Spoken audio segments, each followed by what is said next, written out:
Hello everyone, I'm Brian Croy Dragon and welcome to Vox Adventures. What are we gonna do today? Well, let's see. What have we got on the table?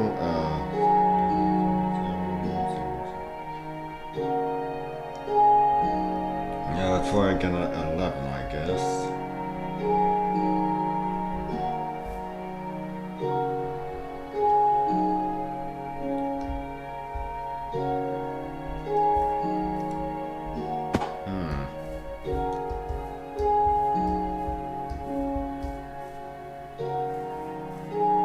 So, what can I talk about?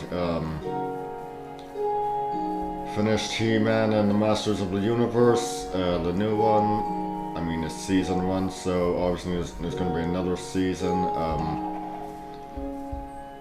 I don't know, found a new theme song kind of dorky.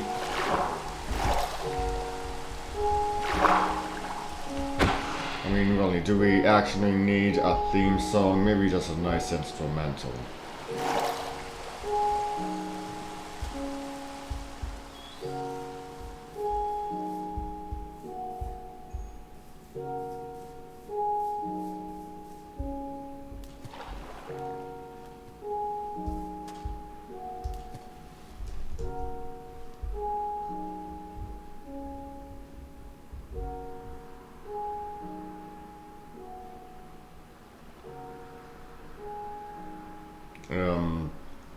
We started Ahab. Back to chapter 1. 1 out of 38.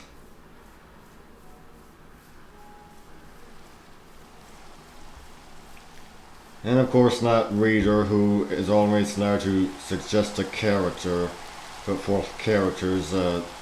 When I asked him if he wants the mermaid he suggested redone, I asked if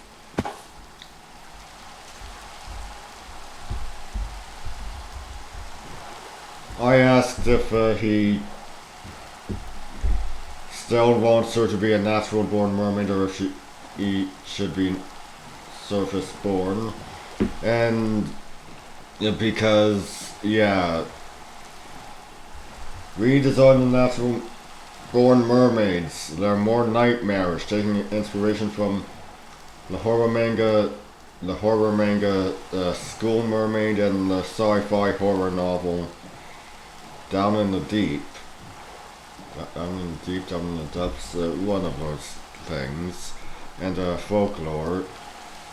And when he said a natural born mermaid, I knew that once again he wasn't paying attention. This always happens.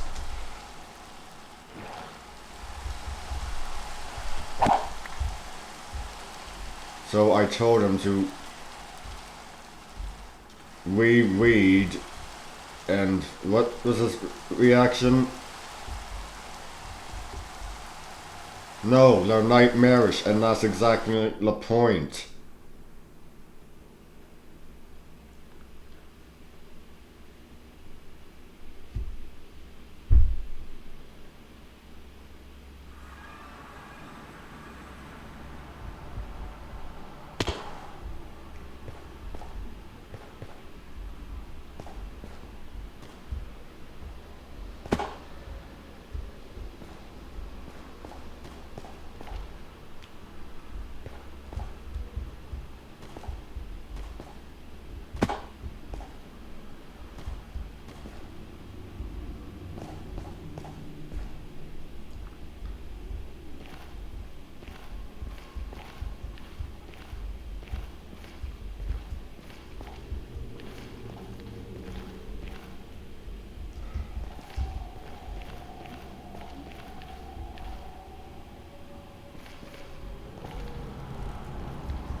Didn't even notice them. Well, guess I'll just carry on not noticing them.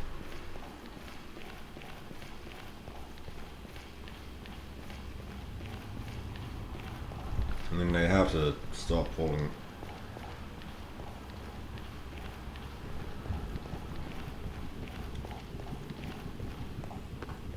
And yeah, that's a big problem when you post your writings online and you have a reader who regularly talks to you.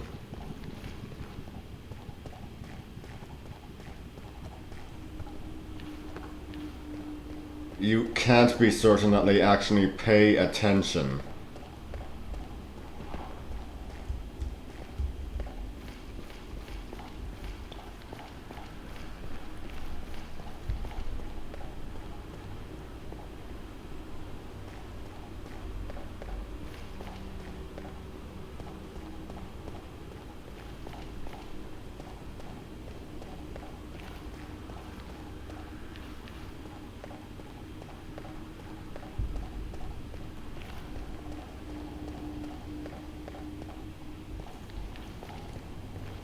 Okay, where are we?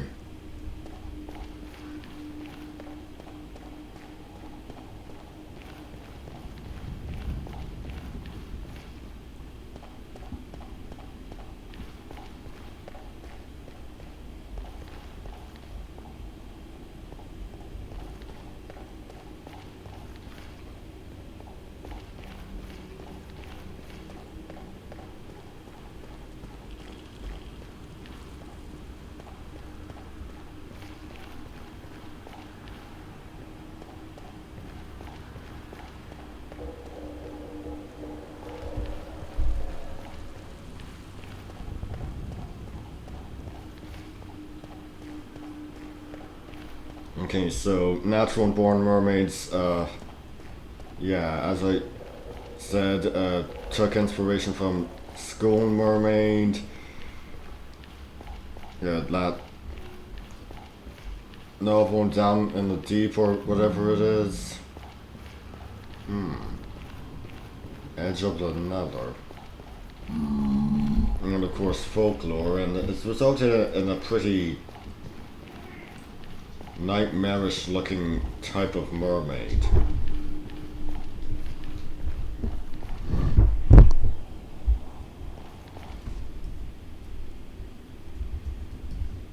Well, how do I do this without consulting my notes? Unless you're no nose, bioluminescent pale green hair, a gaping mouth filled with sharp teeth, the lower half's more like an eel.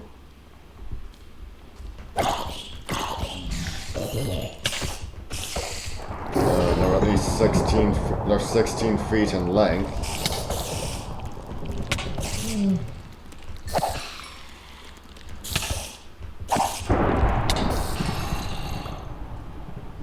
The top half, which would be the human half, is covered in green scales. They have webbed hands, with the webbing being white. Yeah, natural born mermaids don't look like your typical idea of mermaids, do they? Yeah, while a surface born mermaid does, they're meant to be girls or women who have somehow been transformed into mermaids.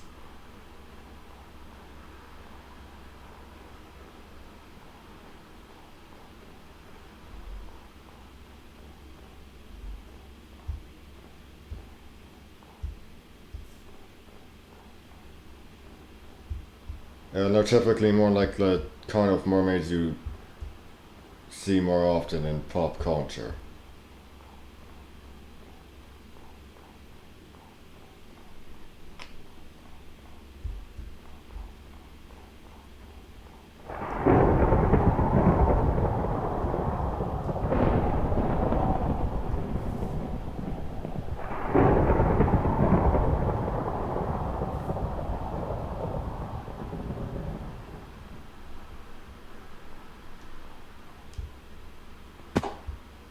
Yes, Alex, lay on my wrist. I'm gonna get back to the Divine Ducalian narrator. Not that one, the second in the tetralogy. North from Aether. We're gonna get back to that today.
And of course, plans for later have resulted in me in having to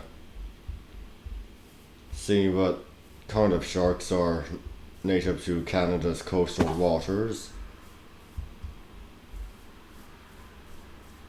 And apparently basking sharks are a beautiful species. Very unique looking.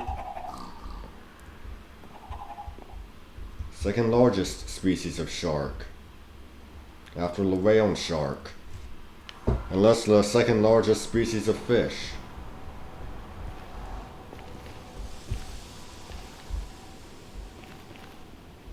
They're gentle filter feed eaters.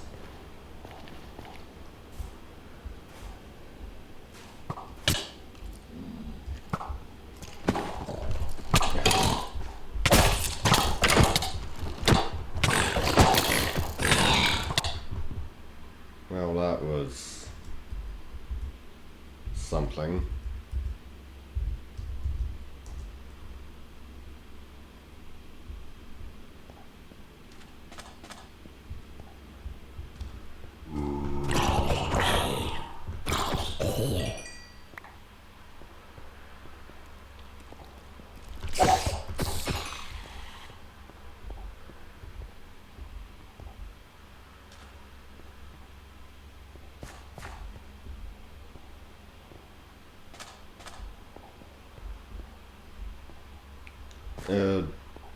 Yeah, back on the surface-born mermaids, according to my notes, which of course I do keep such things,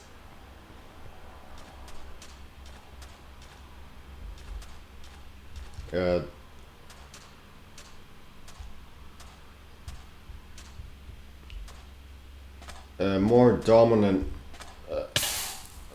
mermaids higher up on the hierarchy. Mermaids at the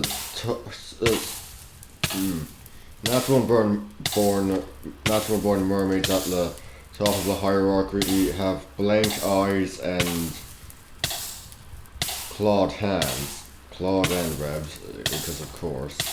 Oh come on, where'd that house go? That was my shelter and I've lost it. Well, this'll have to do. And of course, there's also the sexual dimorphism going on between the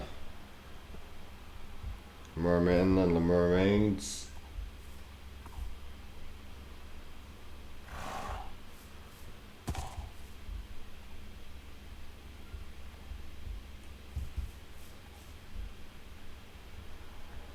You know, for instance, the mermen actually have noses and legs.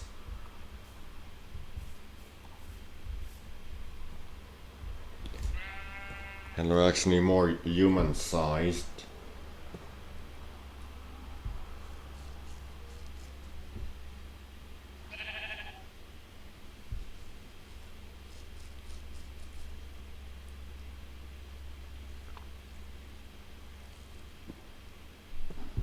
Hey, kitten.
Hey, you.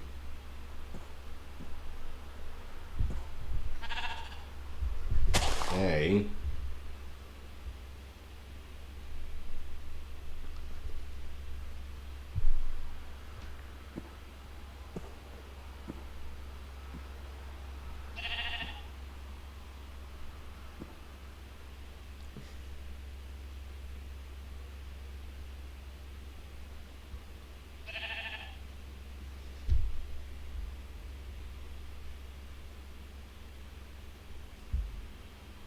Hmm.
Hmm.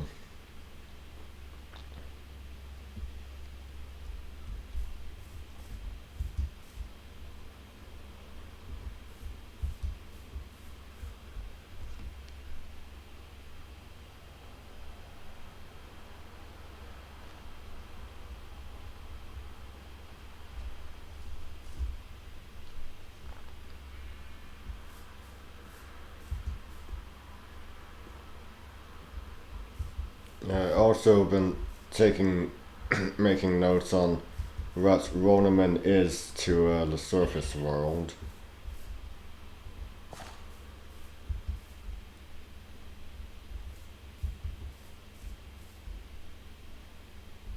I mean, I've still got to do something about this timeline.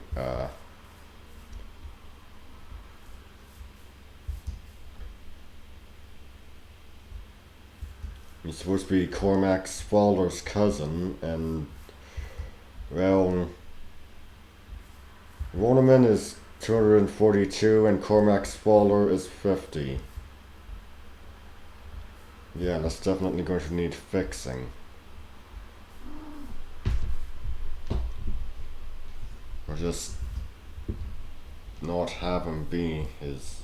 Or just not have him be related.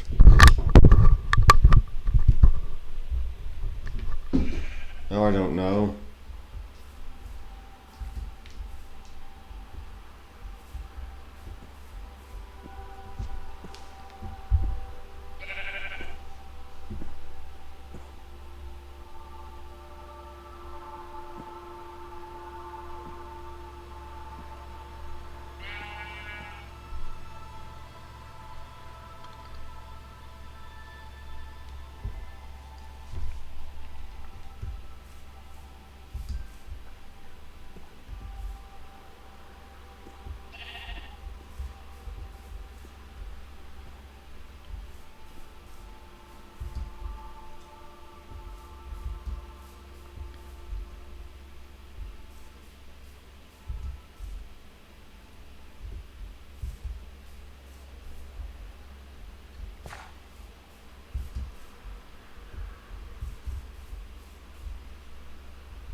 Oh, come on, give me rain. Just give me a sunset.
So I came up with the title Ahab because, of course, as a homage to Aquaman and Namor,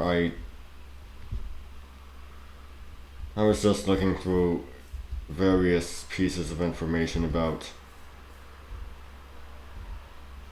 Namor and Aquaman related things, and I came across the working title for the Aquaman film, which was of course Ahab, and I thought, hey, have there be discussions of between Cormac and Melusine about both the king and the captain. King Ahab, Captain Ahab. Makes sense.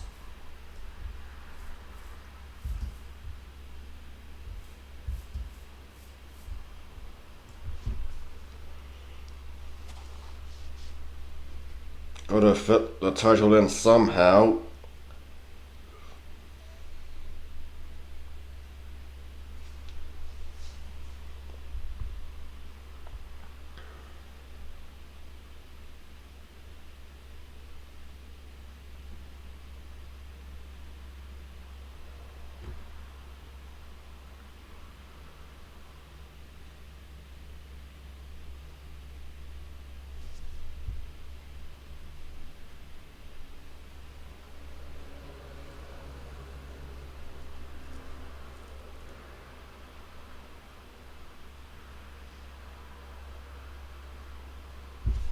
Oh, looks like the sun's going down.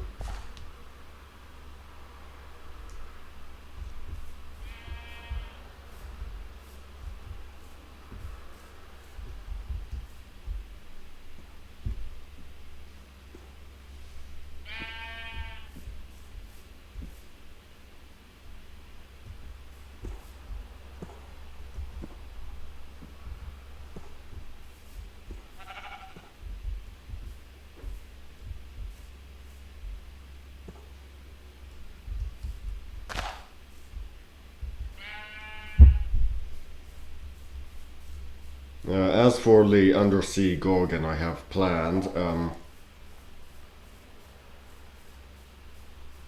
well, the luck is. I'm wondering how much I should transfer over from the natural born mermaids. I mean, how do I put this? What's the design I've got for the gorgon? Okay, well, you know Ursula from the Disney version of The Little Mermaid. She's kind of like that. Except the top half's except the human half is skeletal. A skeleton with yellow eyes and snakes, flesh and blood snakes for hair.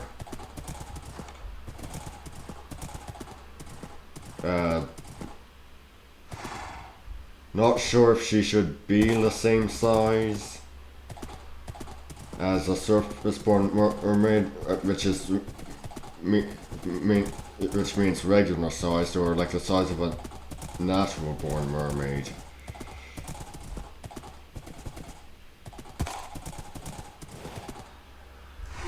And time to get the charger. Be right back.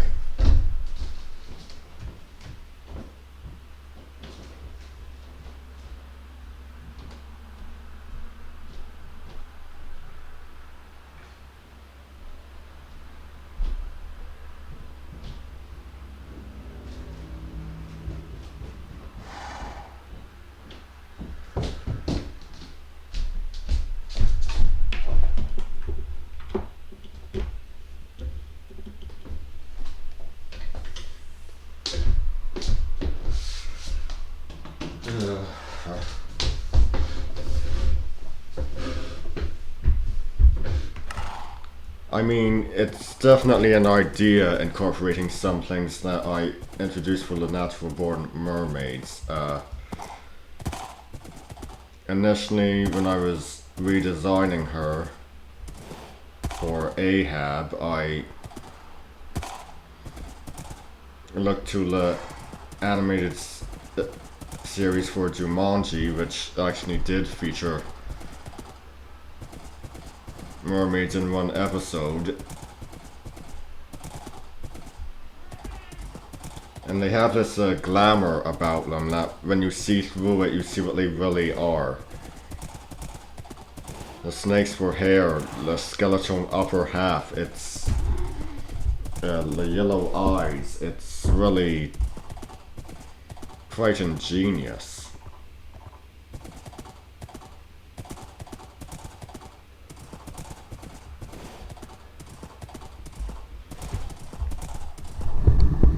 And then one time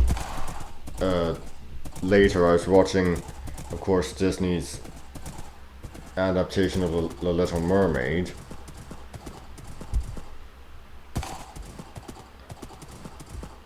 So yeah, I just looked at Ursula and said, yeah, these Cephala whatever she's supposed to be, that wouldn't be a bad look for my undersea gorgon.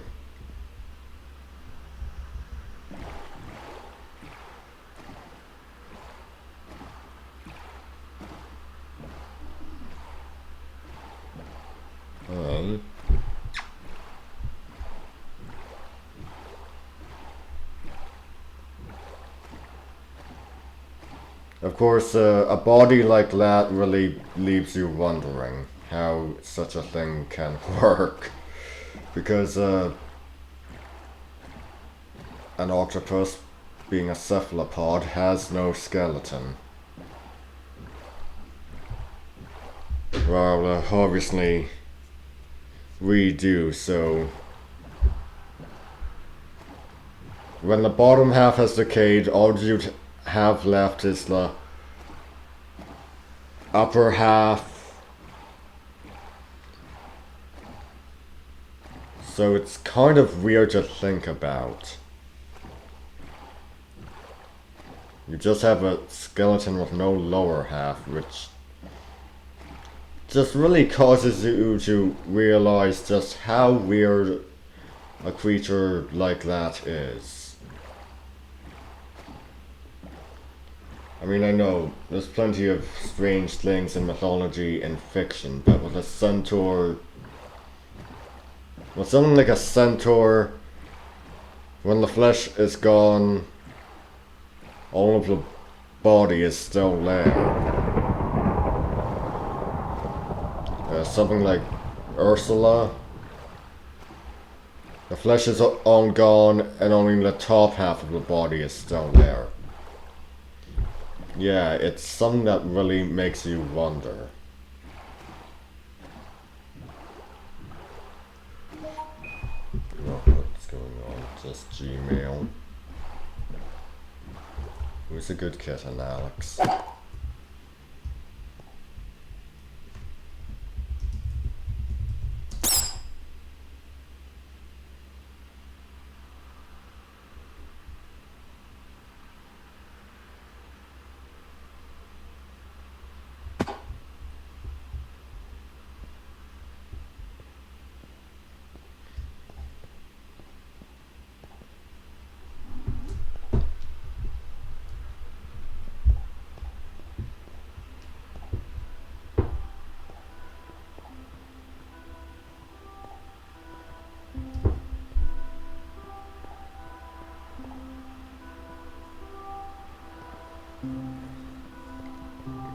Excuse me.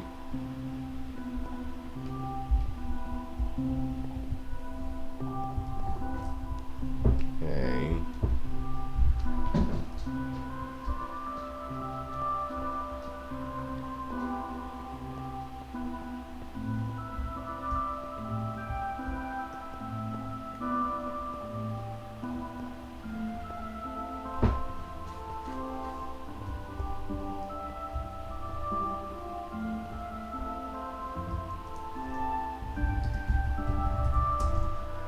Yeah, geez, so around we go.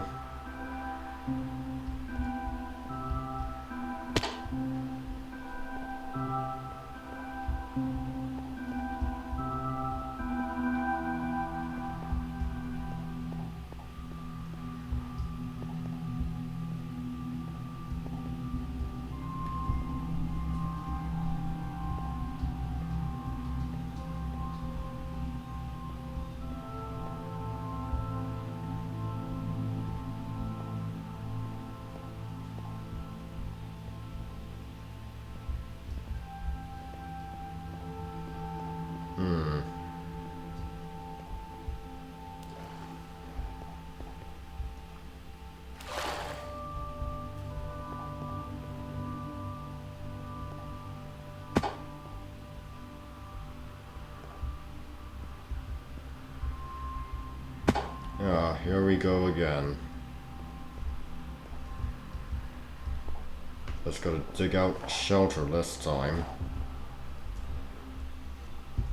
Are there any dungeons in progress I can do?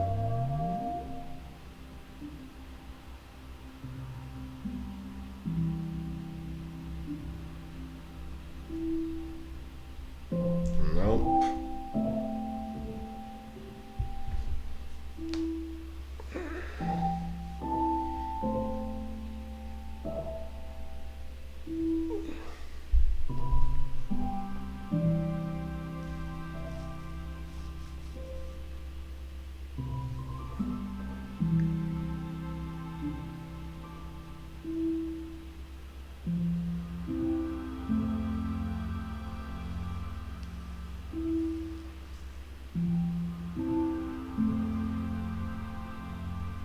So streaming Delta one hasn't been going well. I ended up getting no connection on Twitch and then the stream just stops. It's been happening, like 2 days in a row. Well, not really, I wasn't streaming on Tuesday. Monday, Tuesday happened the same both times. What about today? Oh god, I hope it's better. Otherwise I'll just switch to recording it and putting it up on YouTube.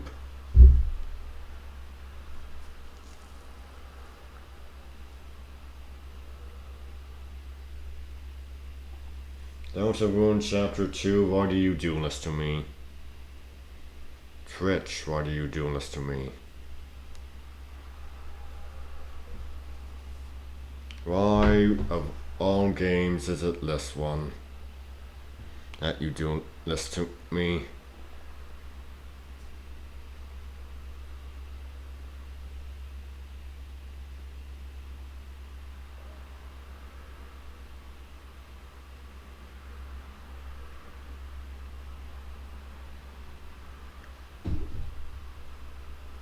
Where are you, Alex?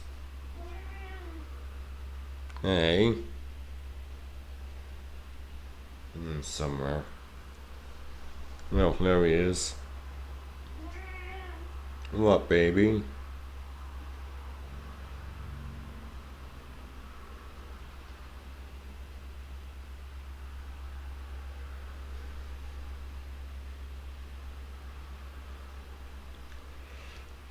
Yeah, I'm thinking that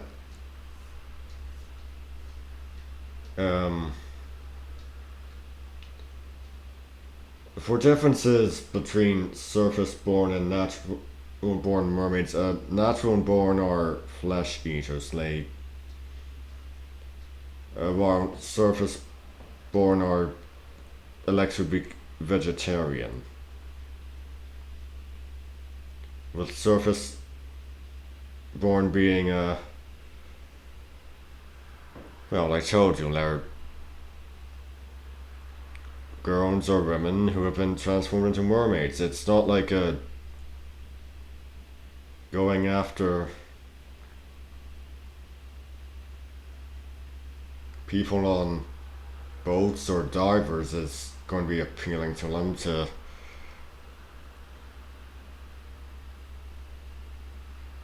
survive. Yeah, because that's what the natural-born mermaids do. They're flesh eaters. They eat human flesh. Good lord, can I be any more redundant?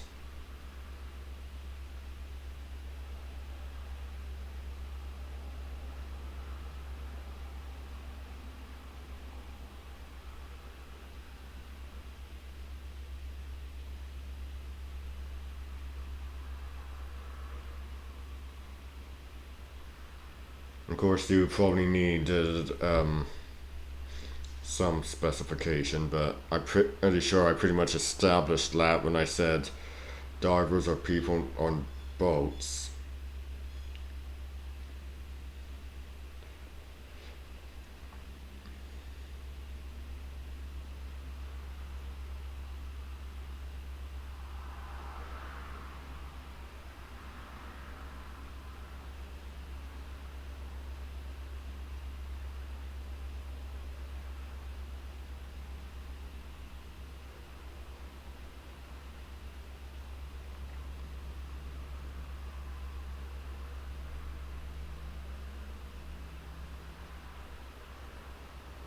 And well, you probably need to know what Cormac's deal is. He can't be outside of the water for more than 5 minutes, otherwise he suffocates.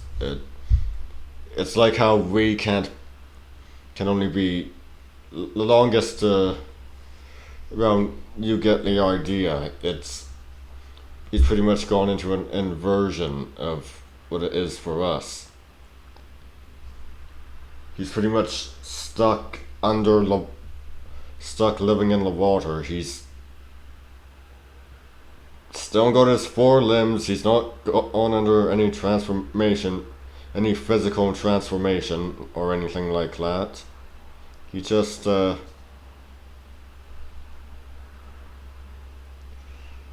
his transformation is that he just cannot be outside of the water for more than 5 minutes. And of course, I established that things like that just don't happen in real life. A freak storm hits a coastal town. It's perfectly normal. Like, guy ends up in the water during the storm and realizes he can't. To his discovery, finds out he can't be outside of the water for more than 5 minutes. Yeah, that's just something that doesn't happen, and he acknowledges that he can't figure it out. Okay, so what job alerts have we got? Post construction, retail warehouse.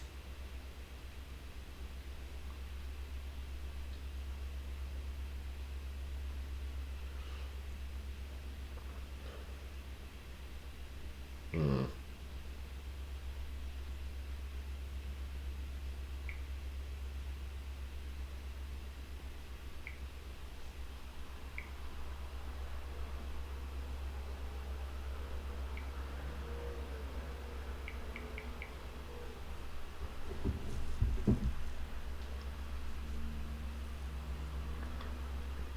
Yeah, Cormac, he's basically just like that.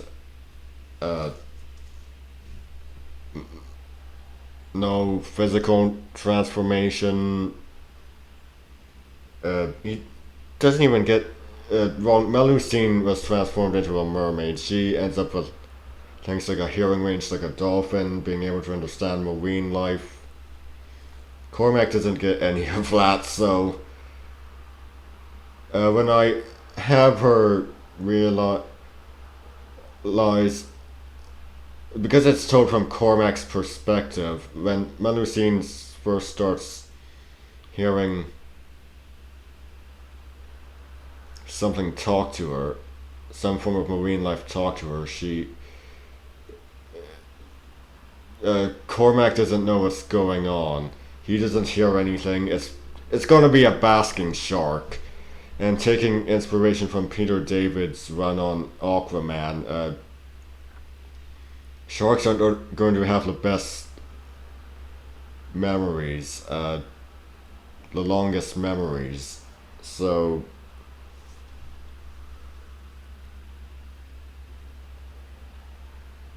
it's going to be very. It's not going to be much of a conversation on Melusine's, and then Cormac doesn't even know what kind of a conversation is going on.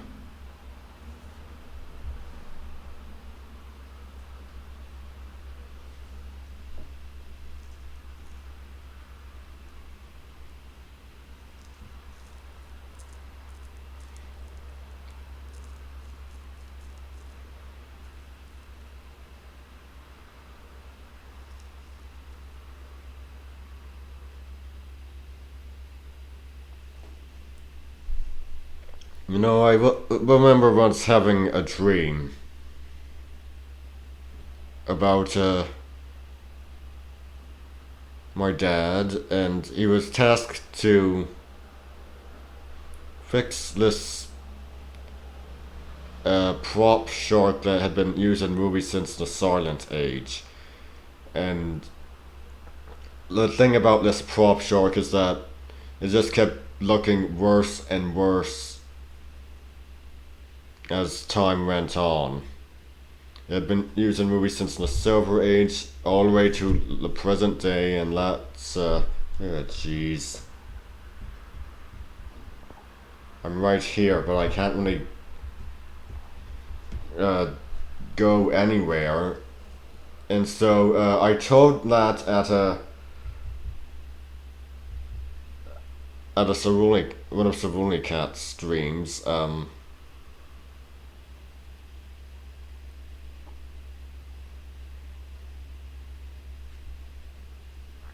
And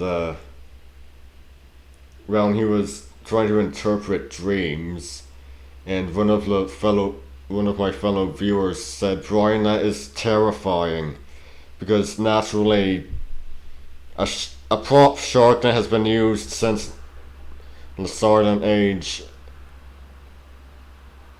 and continues to be used and looks progressively worse with each passing year. Yeah, it's gonna look terrifying. My dad did not fix prop sharks or anything for a living. It was just weird and honestly was kind of terrifying.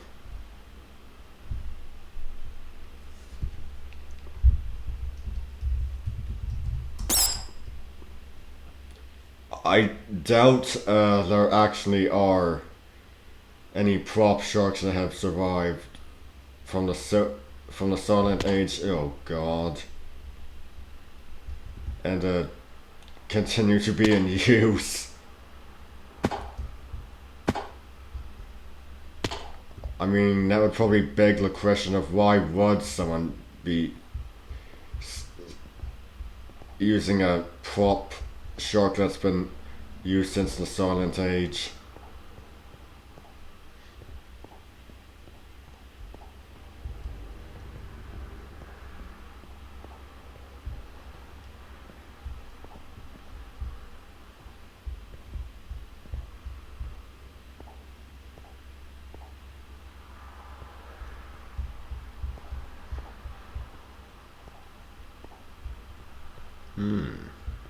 So this our way up.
Ah.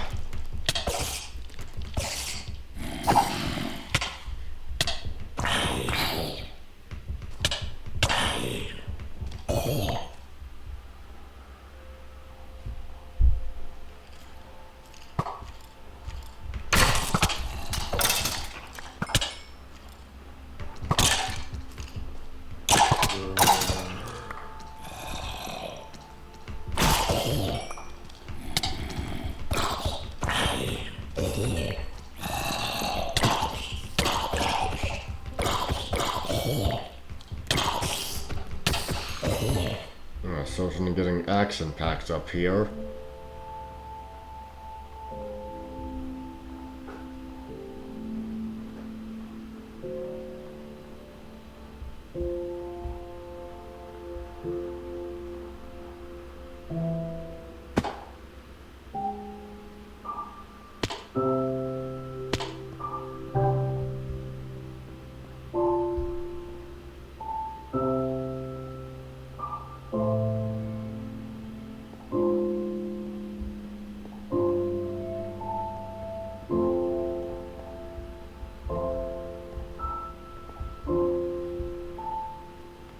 So you're probably wondering why I've decided for the basking sharks to appear, and besides it appearing in Canada's coastal, besides it being a species that appears in Canada's coastal waters, it just,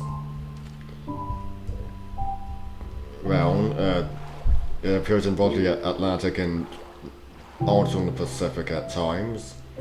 But ultimately, it's just the highest one on the alphabet.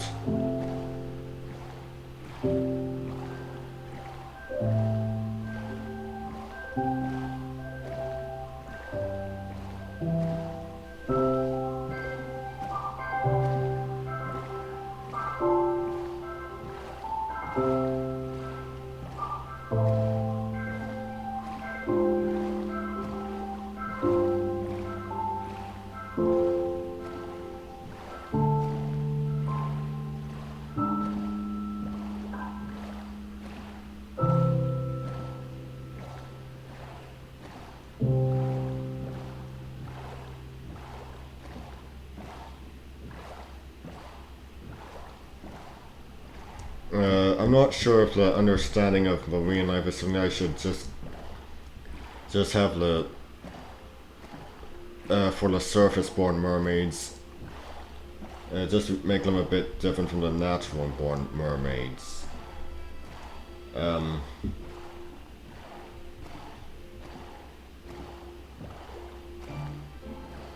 Hearing range with a dolphin, definitely keep. Natural-born mermaids, I'm thinking... I don't know,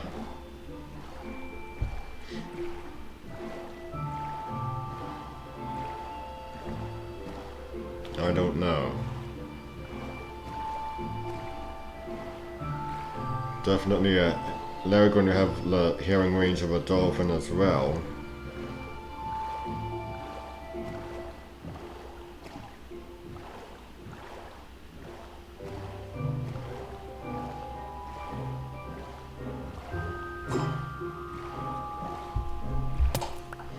Oh, jeez.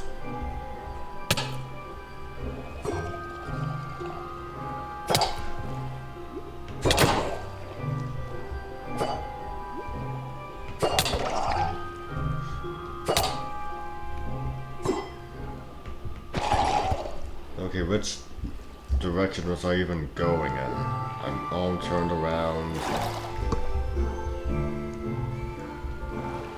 So let's just go wherever it is this takes it, wherever we're going.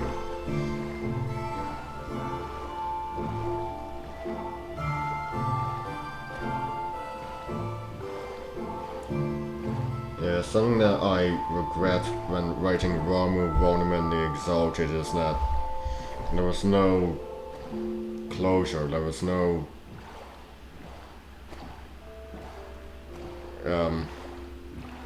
for Mark and Annette, there was no going back to their homes on to learn about their parents, if they were alright, and their respective parents. It was just, hey, we can't live on land, let's just go have adventures on the sea. Basically, so, yeah, definitely with Ahab, devote a portion of the first 10 chapters with, well, that. The idea for Cormac's father, Mr. Egan, I don't recall if I ever had a given name selected for him. He just vanishes, while Melusine's father is was actually killed during the storm. The freak storm that resulted in Cormac and Melusine's respective transformations.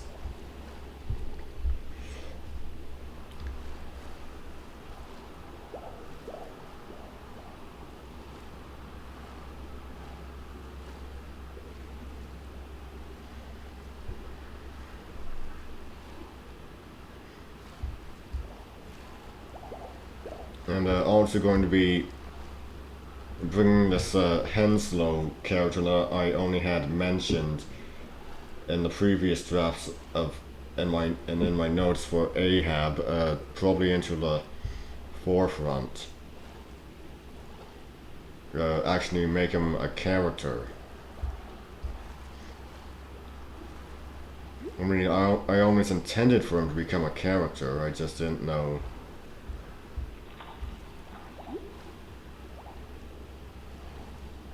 when and why. I mean, yeah, maybe I did know why. Have him be a villain who captures Melusine, takes her back into his submarine, and of course we have Cormac, who can't be outside of the water for more than 5 minutes, otherwise he'll die from lack of oxygen or whatever.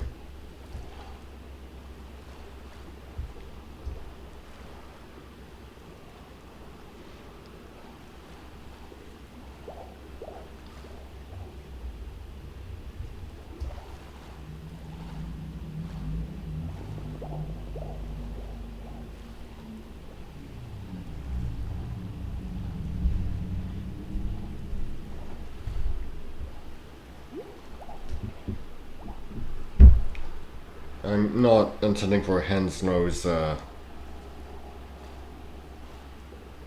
submarine to be anything fantastic. I'm not looking for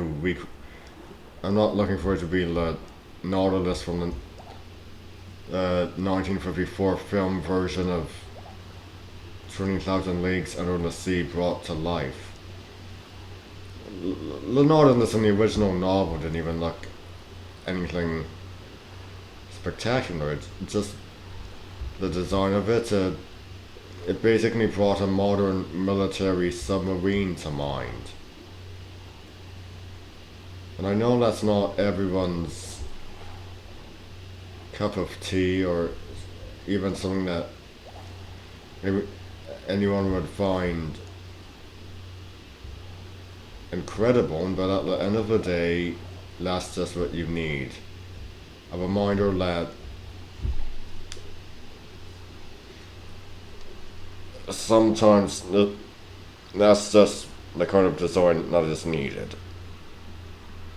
And that's just the case with Hensnow's submarine. It's just going to be a regular sub that he took to go search, that he took with his crew to go search for Pacifica again. Tried in 1914, lost his wife, had a mental breakdown, all of his crew died. Now he's back at it in 1960, and good lord, like, I even know how old he is. I mean, he's old, I know that.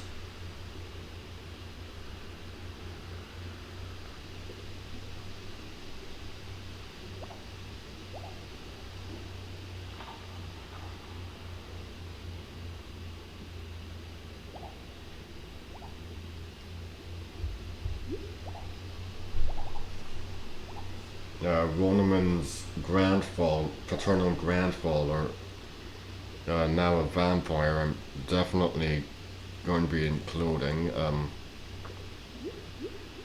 as a villain. Not still keeping him, not sure what he's gonna.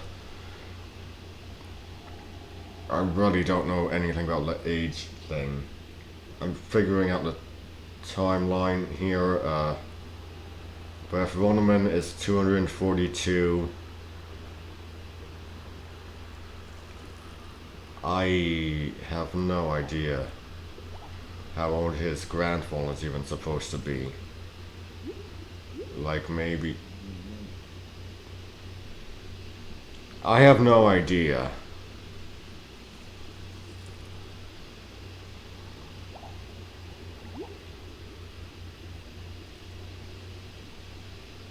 This ancient thing, basically.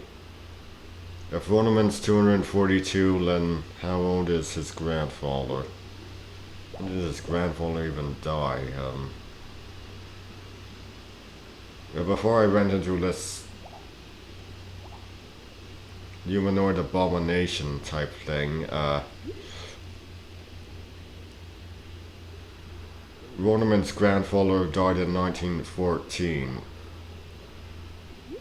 when Roneman would have been 19, but with the change of age and things like that, I don't know.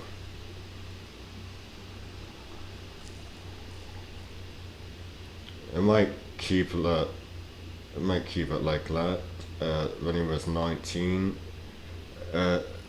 So when Roneman was 19, so that would be 1737 in this case.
I'm not even sure of what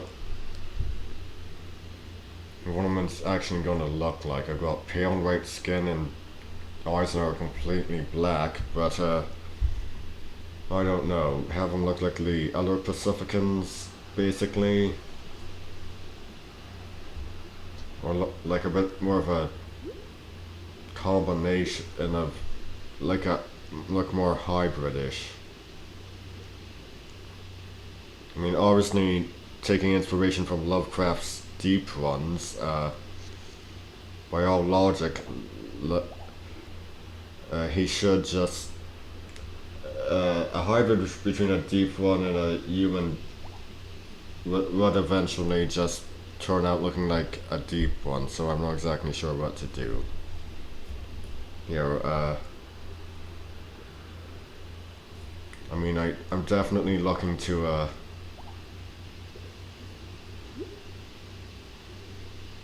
individualize the Pacificans in a way that Lovecraft never did the deep ones. I mean, yeah, obviously having fish-like heads was how Lovecraft went with his deep ones, but with my Pacificans, I think to myself, okay, fish-like head. What kind of fish? Have it be a different fish with each Pacifican? Is there a fish that with a head that looks bizarrely human-like? Because that's something I'm wondering about. If I can just take a fish with a bizarrely human-like countenance and put it on Ronan and have that be Ronament's head, because yeah, that would probably be kind of unsettling.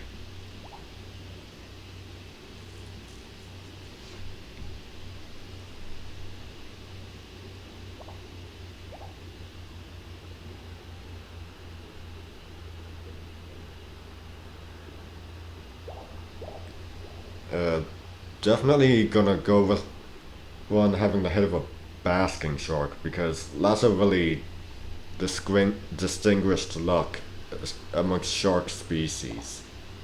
I mean, I know most people think the hammerhead as distinct, and it is, but when most people think shark, they think something like a great white.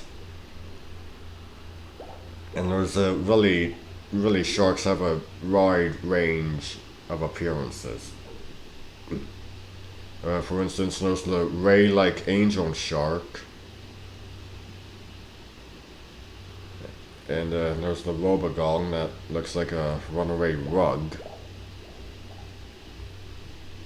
In the same way, some kind of greyhound looks like a rug on the run.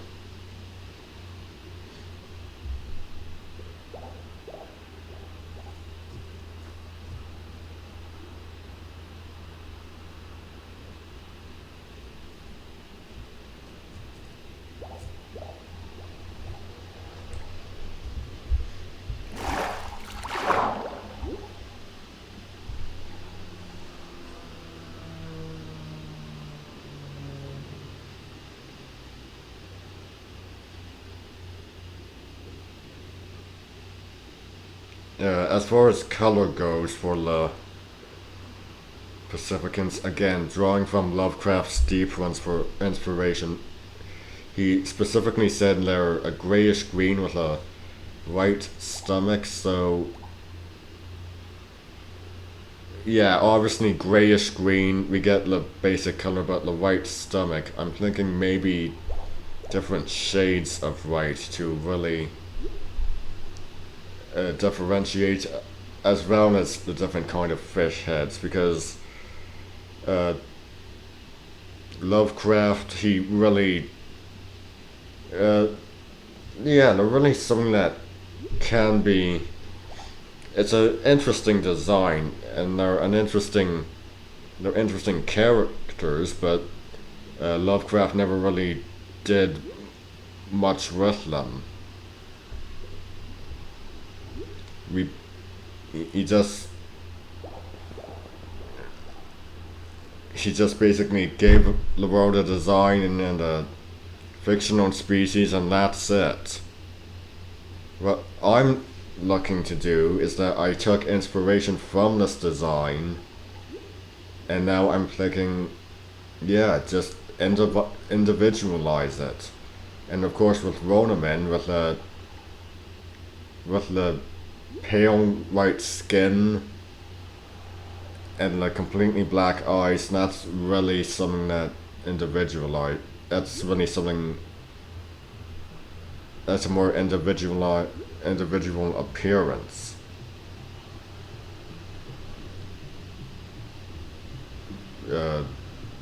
Really, you end up with a lot of things when you take characters who all look the same and now you have to individualize them. It's the same thing that happened with the Ninja Turtles. They all look the same, all the same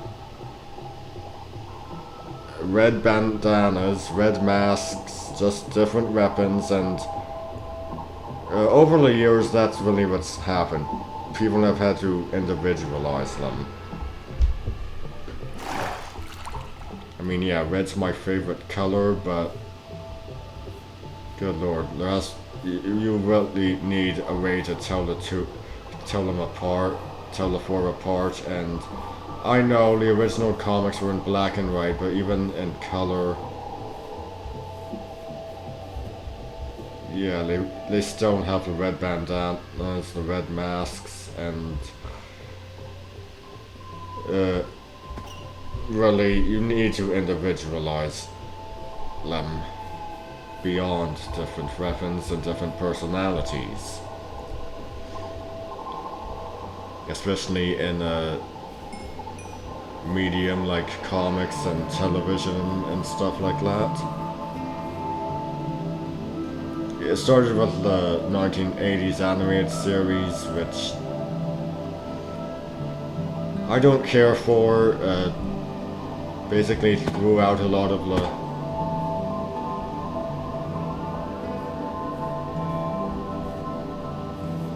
basically threw out a lot of the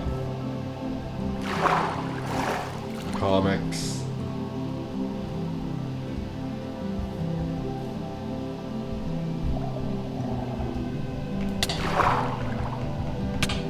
Oh jeez.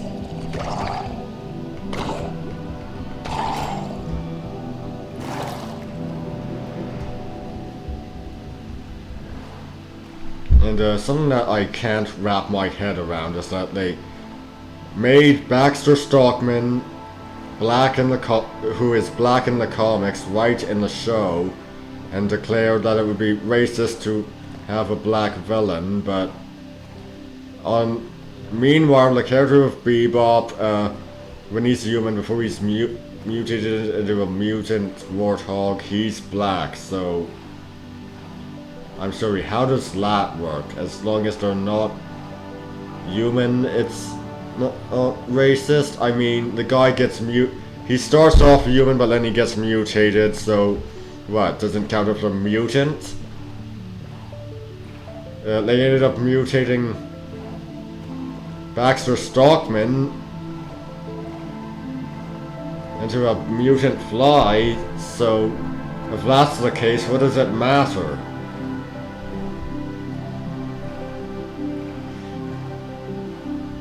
Good lord, I can't understand it.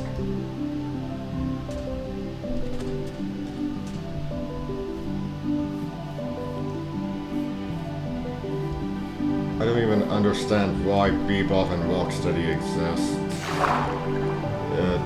I mean, sure, you need henchmen, but there must have been henchmen from the comics there must have been villains from the comics, members of the Foot Clan, for instance, who could actually use. They could actually use, I mean, I know there was, I'm not sure if Karai had, K-A-R-A-I had even debuted at that point, by 86, so maybe she hadn't, maybe it was just a lack of individual Foot Clan members beyond Morokusaki.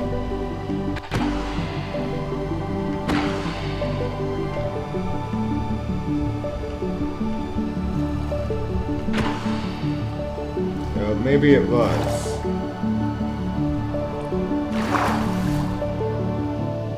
But yeah, I don't really care for the 80s series. Basically, threw out pretty much a lot of the source material.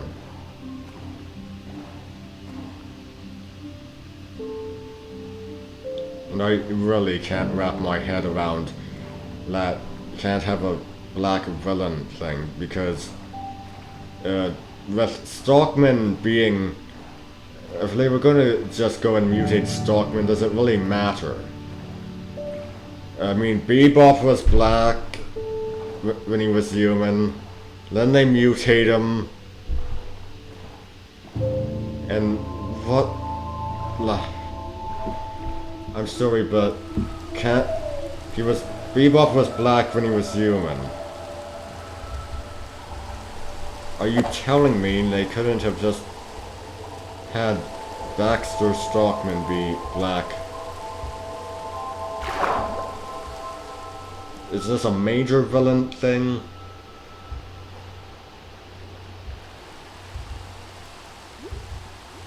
And I really can't wrap my head around this because I'm sorry, but if they had a problem with a black man as a villain, then why the hell how the hell did the Shredder even manage to retain his Oroku Saki identity? I know in the comics that many characters have gone on to take on the identity of the Shredder, but how the hell does... I'm sorry, if they managed to have a man who's ethnically Japanese as one of the main villains, and someone who was black before they were mutated into an anthropomorphic warthog, then how do they say, no, we can't have a black villain? That makes no sense.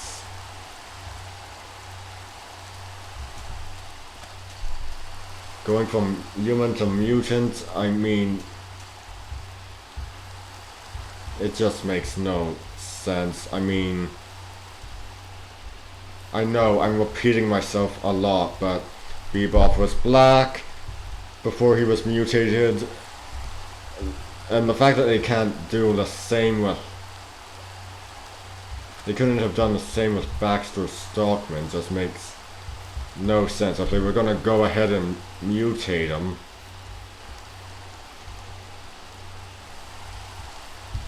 then why couldn't they have just kept him black? It makes no sense.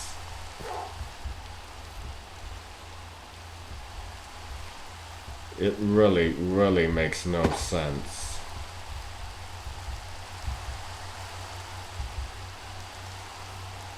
And honestly, I'm happy that later adaptations have kept him as black. It's a pointless race lift.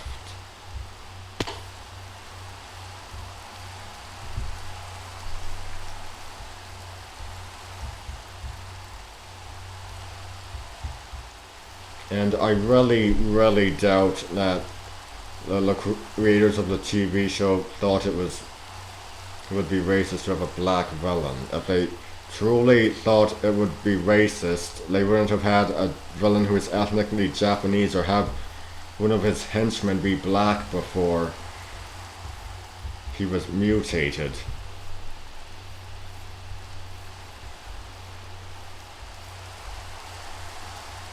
I think they just wanted to increase the amount of white characters, which is pretty racist itself.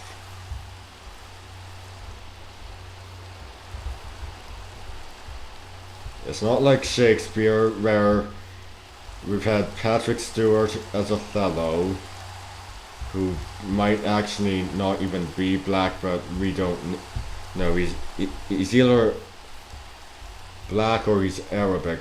I don't know, but the fact is that they just It seems more like they just took Stockman and they just started to make him white just for the sake of having more white characters.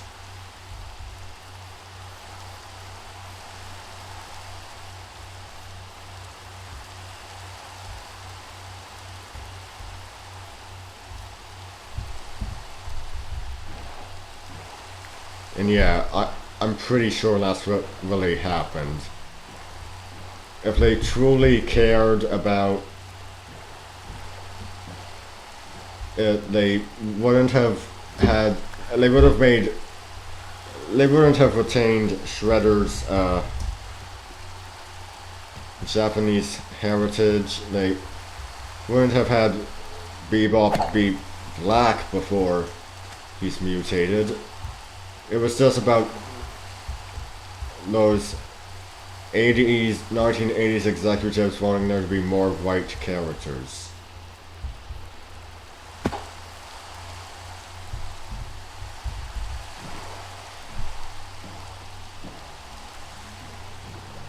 Yeah, I'm really glad that Stockman has retained his original ethnicity.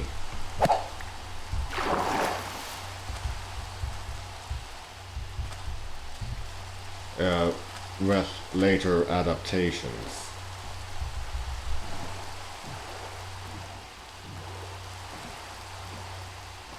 And going back to the original comics, April wasn't initially white. She was more ambiguously brown. So yeah, she doesn't necessarily need to be white. And I'm actually glad Rise of the Teenage Mutant Ninja Turtles, although I've never watched it, actually kept that in mind. She doesn't necessarily need to be white. But of course I'm not opposed to her being a dark-skinned redhead, because I believe there should be more redheads in fiction. And red hair is not a strictly light-skinned thing, it's not a strictly European thing.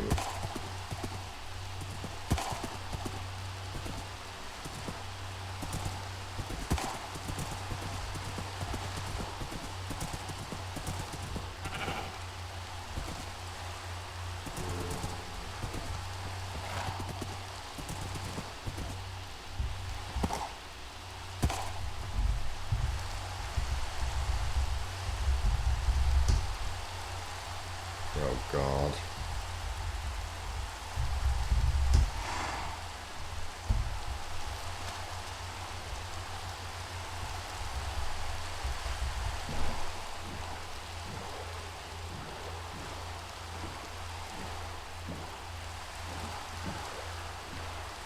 Yeah, first Ninja Turtles thing I ever saw was the next mutation. Saw it on TV a few times and was barely even paying attention. It was just something on TV and so I watched it.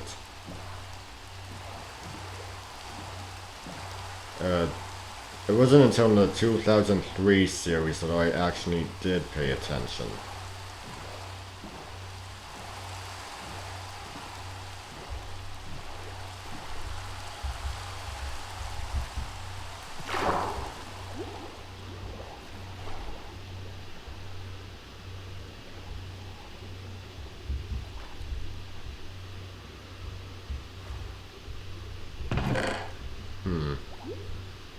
Nothing that I really need.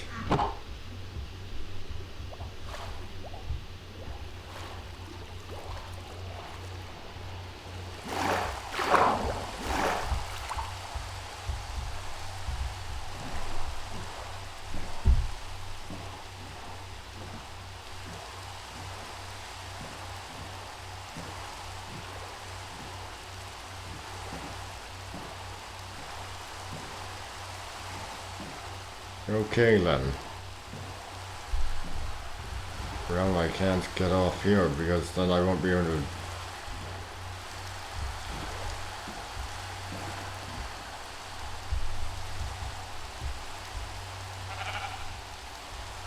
Hello, friend.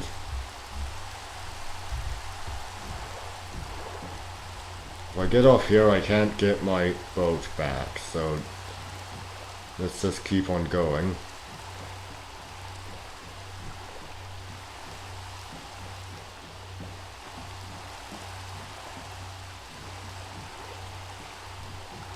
You know, with the Shredder, I have no problem with actors of...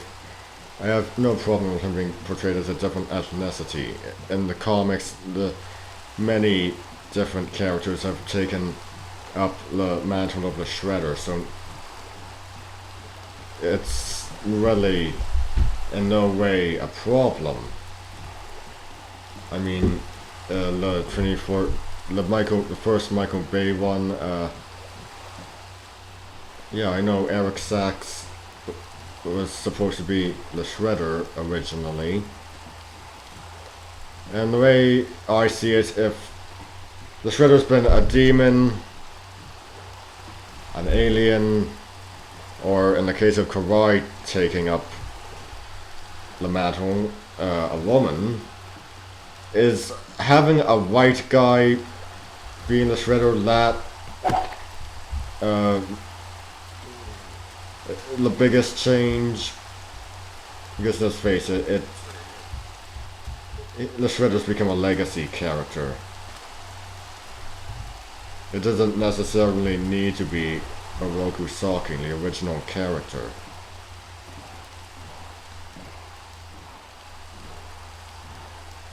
And I do agree with James Rolfe and Doug Walker that Eric Sachs would have been a better Shredder. He's got more of a personality than what we eventually got in the final product, and I am aware that in the licensed video game, Eric Sachs was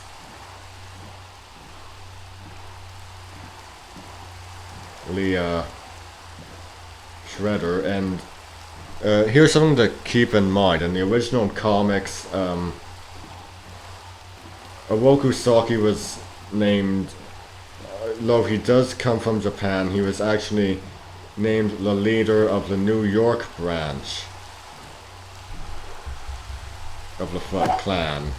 He's not the leader of the entire thing, just that specific branch. And really, that actually works out well. That really does work out well. Eric Sachs, he doesn't need to be the leader of the Foot Clan as a whole, he just needs to be the leader of a specific branch of it. And keeping that in mind, you can actually have his predecessor be Oroku Saki. It's things like that you just realize that fans, as much as they call something accurate or unfaithful, a lot of these fans don't really know anything. They don't. And I know I'm probably going to get a lot of hatefulness, but if you're going to call something like different people being more than one person having been the Shredder unfaithful, I'm sorry, but you really haven't done your research on the franchise. I have.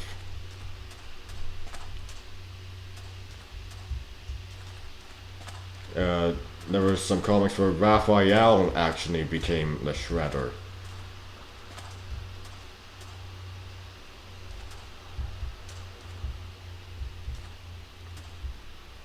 Yeah, doesn't that,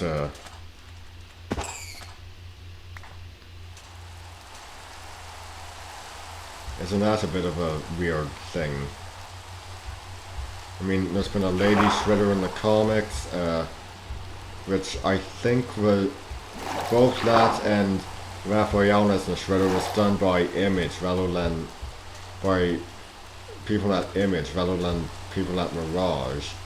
So it might not have been Eastman and Laird. I'm not sure what was going on. Maybe maybe they jumped ship or something, or maybe they just lost the rights to their own creation. I have no idea. Briefly lost rights to their own creation. But the fact of the matter is, the Shredder hasn't always been a Rokusaki. He's not always been Japanese, he's not even always been human. As the case with Raphael tells us.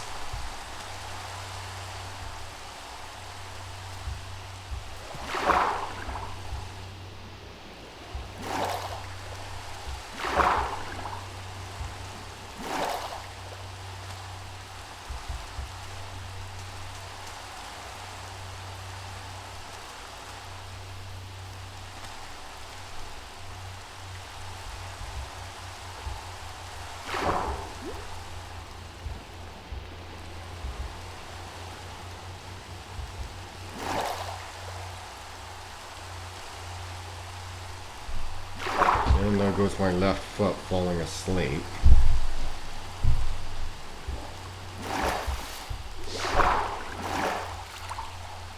Honestly, I'm not sure if there's ever been any exploration of the different branches of the Foot Clan, but that's something worth exploring.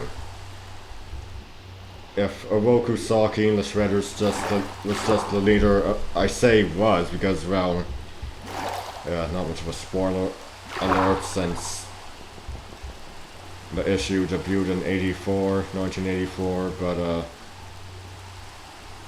he dies at the end of the first issue. Yeah, not as much an arch enemy as adaptations want you to think.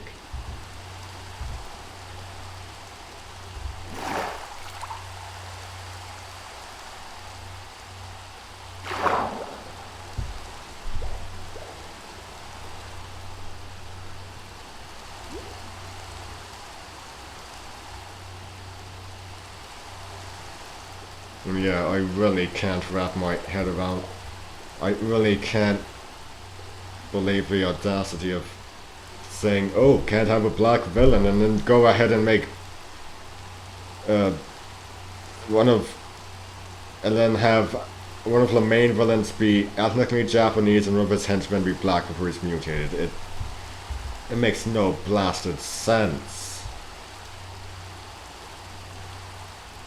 And that's one of the things I hate about the 80s series. The executives went and did something like that. Anyway, that's all for today.